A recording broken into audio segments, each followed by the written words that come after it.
Hi there. Welcome back to the Gubba podcast. I'm Gubba, a first-time homesteader following in the footsteps of my homesteading forebears. And on this podcast, I like to talk about prepping, homesteading, and everything in between. And today's episode will actually be different than the others. I am going to tell you a little bit about myself and updates around the homestead. I realize I haven't done that really on this podcast, so I figured now would be a good time with all of the updates and the changes going on in the homestead to take the time to do that. So my name is Gubba and I moved out to 38 acres at the end of last year. I had been dreaming up a homestead and the homestead life for the past few years, especially after the pandemic happened. Oh man, it really just put me into overdrive for it. I truly didn't expect for it to happen so fast, and I thought maybe a homestead was later down the road for me. I was actively searching for some property during that time anyways, but man, the real estate market was absolutely nuts. Stuff would pop up and it was gone the same day. There was 10 offers on everything, and eventually I found the property I am at now. It truly was a miracle, and I am grateful I got to watch God's hand just work in my life for it, and I am grateful every day to be living where I am. Truly every day I am so grateful. I have so much gratitude. I am also learning every day, and I have my hands full out on the farm trying to build it into what I want it to be. I have so many projects. It's like project after project after project. And when I first moved out here, it was pretty overrun with garbage and junk that had just accumulated over the years. Oh my goodness, you could not imagine. There was just so much stuff. And to be honest, the junk was pretty overwhelming to me. And I eventually had to get a dump truck and load it up 5 loads. Yes, 5 loads of junk that went to the dump. I couldn't believe how much stuff there was. It was mind blowing. And I vowed that I would never accumulate stuff that doesn't serve a purpose and just set it there. It's for example, when you drive by and somebody has an old lawnmower outside that has the grass growing around it, they haven't touched it in years. And you're like, did they just go park that lawnmower there? What the heck? So I moved in right before winter though. So I had to deal with the junk through winter. And as soon as spring was in the air, I got that garbage out of here because it was just a mental block, going out and just seeing so much garbage. But my first real struggle moving out here was the heat and keeping warm.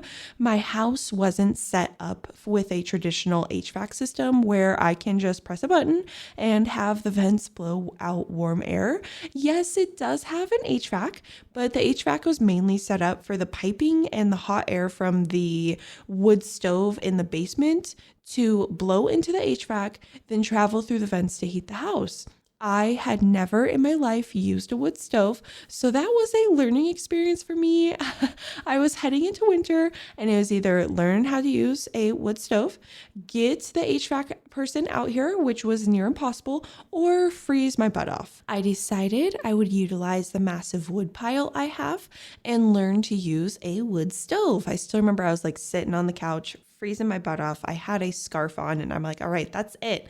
So it was a struggle at first because I felt like I was constantly babysitting the wood stove with keeping the fire going, but I eventually got the hang of it. It's so easy. I actually just had a fire yesterday in May, literally the end of May. I had a fire going because it was so stinking cold, and now I know to save all of my newspaper and my cardboard and use it as fuel for the fire to get my fire started. I also have excellent kindling wood and a ginormous pile of wood to gather from.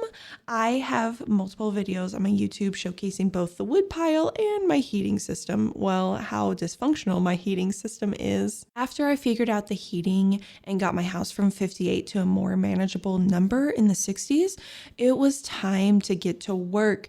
The house was a bit of a disaster with dark corners and grungy areas, you know what I'm saying? And those spooky houses where there's a dark corner and you're like, what the heck is over there? You go over there and there's just a spider nest. Okay, there wasn't a spider nest, but those dark, creepy corners and haven't been touched in years or dusted.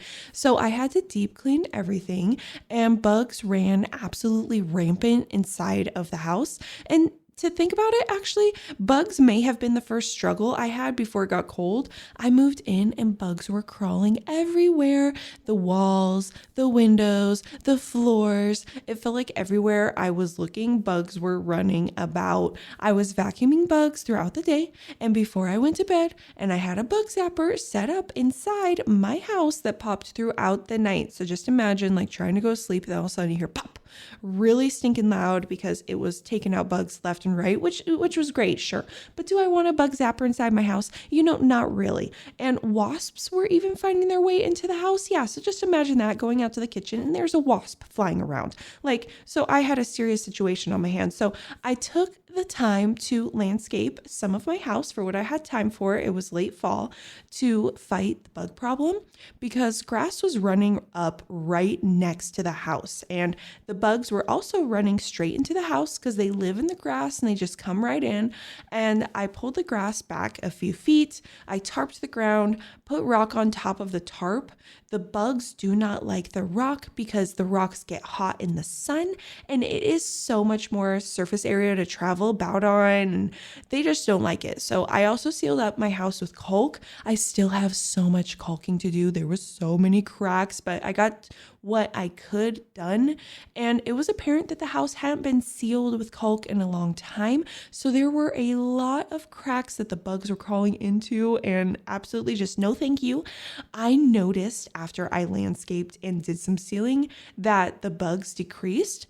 So far this spring, I haven't seen any bugs inside of my house, and I'm hoping it stays that way as things heat up.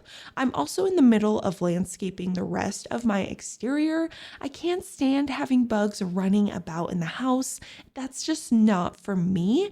The basement is a bit of a different story because it is a traditional concrete basement that is partially finished. So there are a bunch of hidey holes down there that I know bugs and spiders have probably lived in for generations. Keep in mind, probably generations.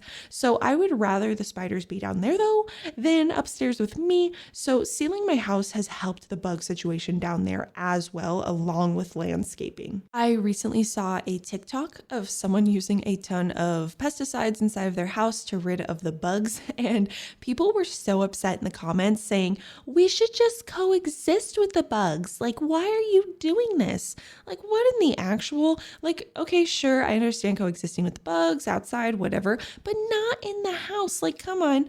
I don't think you need to use like harsh pesticides and chemicals though. If you have a clean area, you keep your house sealed, your house is landscaped, just like take the time to do that. And it is going to be night and day for you, but it probably varies by area. I don't know what the bug situation is down the south. It's probably more rampant than up here in the north where it gets cold. You can also use a natural pesticide called diatomaceous earth that will dry bugs out if they crawl over it and kill them.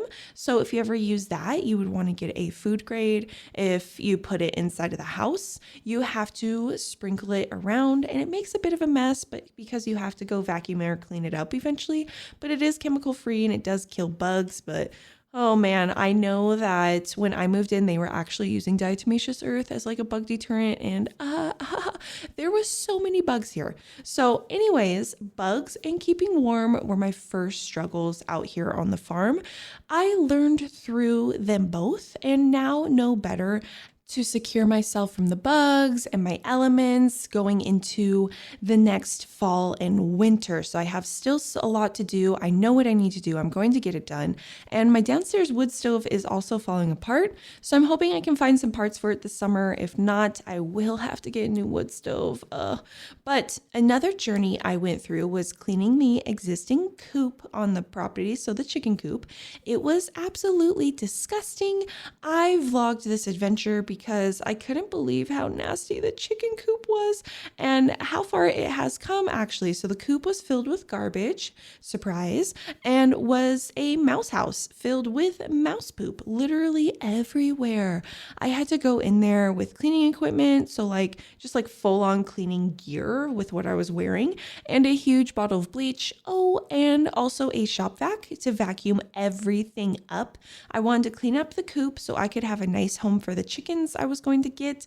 I definitely did not want to throw the chickens into an unclean area, and I want them to just be very happy. So this was my motivation to go and clean out the coop. And I also want to feel good when I'm going into the coop to like feed them and say hi to the chickens. I don't want to be walking into something nasty.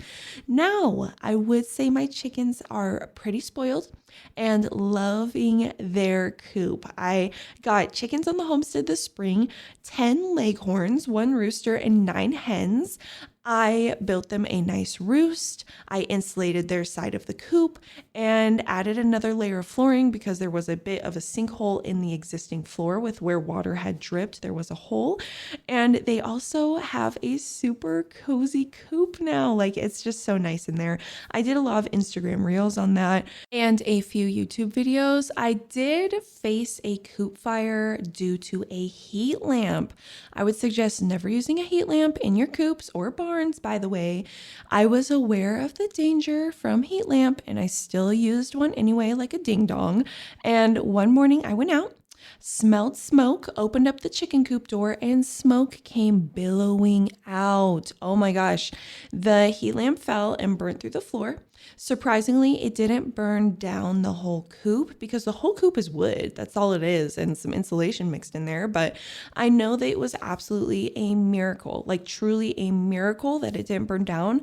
And I learned my lesson, and I'm very, very, very, very grateful for that miracle that I had. And I fixed the hole in the floor and now have the cutest and happiest little chickens. They are so happy that they have a safe little coop. And besides chickens, I now have bees that have recently joined the homestead, 2 Carnolian beehives to be exact. The bees are so neat and an important pollinator, and I have always wanted to try my hand at beekeeping. I researched and read about bees through the winter, and my bee families arrived towards the middle of spring. I built them a bench to set their hive homes on and welcomed them in one sunny day to the homestead. And I'm so happy because I vlogged this experience of building their homes and welcoming them in, so transferring them from their packages to their hives. And it was the coolest homesteading experience that I've had so far. I loved hanging out with the bees. It was peaceful. I thought I'd be more nervous, but they were friendly and happy to be moving in. But they won't be friendly when they start building their hives and they get honey and stuff. So I will have to go out there with a suit. The first time I was with them, I didn't wear a suit and I just felt comfortable. I most likely won't be collecting any honey this year from them, but it all depends on how well they do and how much they make. My first priority is to make them strong and keep them healthy. Then it's the reward time. So honey can last indefinitely and will be a great addition to my prepper pantry, and eggs for my chickens will also help me be self-sufficient. And that's the goal for my farm, to become self-sufficient. I realize I won't be able to do it in a year, but as long as I make progress each year, I will be happy with myself to be able to just look back and see everything I've done. I mean, even in the past few months, to see everything that I've done and the projects I've been doing and the things that I've built, I'm really happy with myself. And I wanted to have a massive garden this year, but I realized that won't be happening. I planted some garlic in the fall though. That is doing amazing. It's beautiful, but I will not have a massive garden this year, and I'm okay with that. I need to build some more garden boxes and clean up my garden. Again, with everything else, it is a bit of a mess. My biggest problem right now is deer. Oh my goodness, because they come through and they eat everything. I have to learn how to use electric fence to keep the deer out. I left some blueberry bushes I had gotten outside and came out the next morning and wondered, hey, why are all my leaves gone? It was because of the deer. They just come out and eat everything. And if I don't surround any of the trees that I plant, they absolutely destroy them. Like, I don't know what the frick is going on out there, but they just destroy the trees. So I was super annoyed with myself being a ding dong and leaving my blueberry bushes out there. Learning how to do electric fencing is on my to-do list. At the time of this recording, I'm actually going to be building some fencing today. And I will be using T-posts and field fence. I built my own fence stretcher. I am pretty proud doing my homestead thing, building stuff. And I don't know how it will go, but like I said, as long as I am making progress and learning, I am happy with myself. I know it's going to be a lot of trial and error out here. I plan eventually to have a massive garden and a more productive farm in terms of raising my own meat. So like pigs, beef, I would love that later on down the road. But I realized I have to take it a step at a time, and Rome wasn't built in a day, and neither will my homestead be built in a year. I am happy though that I have more storage to store food. You guys know, if you listen on my other podcasts, I love food storage. I have a huge pantry and a cellar that I can put my food storage into. And if you listen to any other episodes, and watch my vlogs, you just know how important it is to me. I love being prepared. I love having food storage. I love building it. It is so much fun. So having a big pantry and a cellar are a huge bonus to me at the farmhouse. Man, they really knew how to build houses back in the day. Now we got all the walk-in closets and no cellar. Come on, I would have a cellar any day over a walk-in closet. I also have a meat locker in the basement that I want to get up and running. But I want to thank you all for coming along with me on this homesteading journey. And I can't wait to see what it will become. And it's so cool because you are watching it in real time. You're watching me go through all of this learning. I'm not a pro yet, and you get to be along with me on this journey. So thank you for coming along with me. And I thank you for listening to today's podcast. I hope you have a wonderful day and don't do anything a couple wouldn't do.